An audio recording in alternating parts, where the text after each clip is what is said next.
नमस्कार साथियों, कैसे हैं आप सभी। स्वागत है आपका हमारे नए ब्लॉग में। आशा करता हूँ अच्छे होंगे, स्वस्थ होंगे, तंदुरुस्त होंगे, मस्त होंगे। और क्या हाल चाल है आप लोगों के, बताएं। सबसे पहले इस ब्लॉग में आप सभी लोगों को शिक्षक दिवस की हार्दिक शुभकामनाएं और बधाई। और ये जो शिक्षक दिवस है ये 5 सितंबर को डॉक्टर सर्वपल्ली राधाकृष्णन की जयंती पर मनाया जाता है। और ये दिन शिक्षा के महत्व और शिक्षक छात्र संबंधों के लिए ये समर्पित है। 1962 में इसकी शुरुआत हुई थी।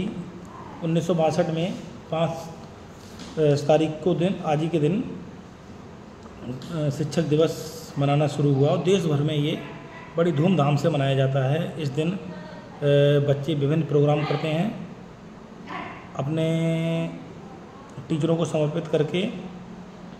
और ये सर्वपल्ली राधाकृष्णन कौन थे?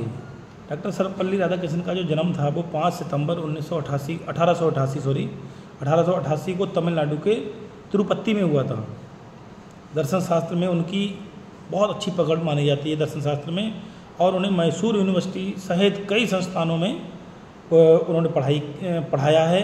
और 1952 से 1962 तक भारत के ये पहले उपराष्ट्रपति और 1962 से 1967 तक ये भारत के राष्ट्रपति रहे। यानी कि 1952 से लेकर के 1962 तक ये भारत के उपराष्ट्रपति रहे हैं।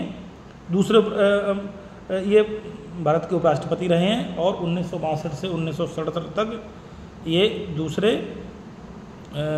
राष्ट्रपति रहे हैं।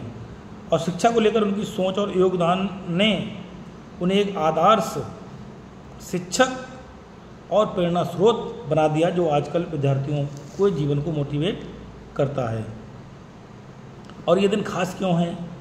क्योंकि शिक्षक दिवस का मकसद सिर्फ शिक्षकों को सम्मान देना ही नहीं बल्कि ये याद दिलाता है कि शिक्षक हमारे जीवन को दिशा देने वाले मार्गदर्शक होते हैं। शिक्षक न केवल ज्ञान बांटने वाले होते हैं बल्कि बच्चों के चरित्र निर्माण में भी और समाज को बनाने में भी उनकी नींव मजबूत करने में भी उनका योगदान होता है। देश भर के स्कूलों में, कॉलेजों में इस दिन अलग अलग उत्साह देखने को मिलता है। छात्र छात्राएं अपने शिक्षकों के सम्मान में विभिन्न कार्यक्रम आयोजित करते हैं और अपने टीचर के सम्मान में विभिन्न कार्यक्रम आयोजित करते हैं और उन्हें सम्मान देते हैं। लेकिन ये तो हो गया एक पहला पहलू।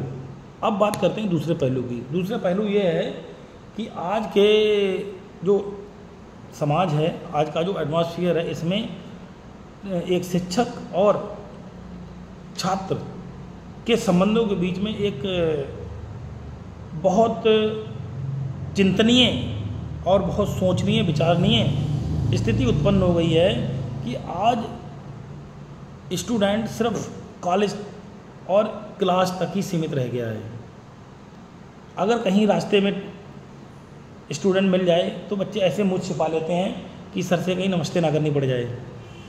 ये वास्तविकता है। और ये मैं आपको बताऊं कि आज मेरे भी टीचर अगर मुझे कहीं भी मिल जाते हैं, मार्केट में या रोड पे या कहीं पर भी किसी फंक्शन में, तो तुरंत झुककर दोनों पैरों से उन्हें उनके पैर छू के उन्हें प्रणाम करता हूँ। लेकिन आजकल का जो बच्चा है, ये बच्चे के अंदर मान सम्मान नाम की जो स्थिति है वो बहुत ज़्यादा नीचे स्तर पे जा चुकी है। आज टीचर का सम्मान बच्चे नहीं करते हैं, टीचर का कहना नहीं मानते हैं। अगर टीचर ज़रा सा भी मार दे तो अरे चलो बाहर मिलना, देखते हैं बाहर। तो ये बहुत सोचनीय स्थिति है। समाज किस दिशा में जा रहा है, ये आजकल की युवा पीढ़ी को सोचने की इसकी ज़रूरत है। और अगर नहीं इस पर सोचोगे तो आगे बहुत ज़्यादा भयानक स्थिति उत्पन्न हो जाएगी। जो छात्र और टीचर के संबंध हैं वो विच्छेदित हो जाएंगे, उनमें कमी आएगी। और कमी तो आ गई है। यहाँ तक कहो कि सिर्फ टीचर बस इतने तक सीमित रह जाएगा कि आया भैया शिक्षा ली और चला गया, बस उसके बाद में कुछ नहीं। लेकिन कुछ ये सब पे लागू नहीं होता। ये लगभग 50% 60% बच्चे ऐसे हैं जो आज उनके लिए कुछ नहीं, बस आए अपना पढ़े लिखे चले गए। लेकिन कुछ बच्चे ऐसे हैं जिनमें आज भी टीचर के प्रति मान है, सम्मान है, अतः प्रेम है, अतः सम्मान है। और कुछ बच्चे ऐसे भी हैं टीचर की बात मानते हैं, टीचर का कहना मानते हैं, टीचर के बताए हुए रास्ते पर चलते हैं, टीचर को अपना प्रेरणा स्रोत मानते हैं। लेकिन कुछ बच्चे ऐसे हैं वो सिर्फ पढ़ाई तक ही सीमित हैं, उन्हें कोई मतलब नहीं है। अगर उनके टीचर ने डांट दिया, फटकार दिया या कुछ कह दिया तो वो कहेंगे अरे आओ सर ने मारे, सर जी बाहर निकलो, बाहर देखेंगे। तो ये सारे चीज़ों को ध्यान में देते हुए मैं पुनः आप लोगों से बताना चाहता हूँ कि जो टीचर और स्टूडेंट का जो संबंध है, गुरु और शिष्य का जो संबंध है, वो एक परिपाटी जैसी चली आ रही है, वैसी ही चलती रहे। इस दिशा में हम आप सभी काम करेंगे और आपको पुनः शिक्षक दिवस की हार्दिक शुभकामनाएं और बधाई। धन्यवाद।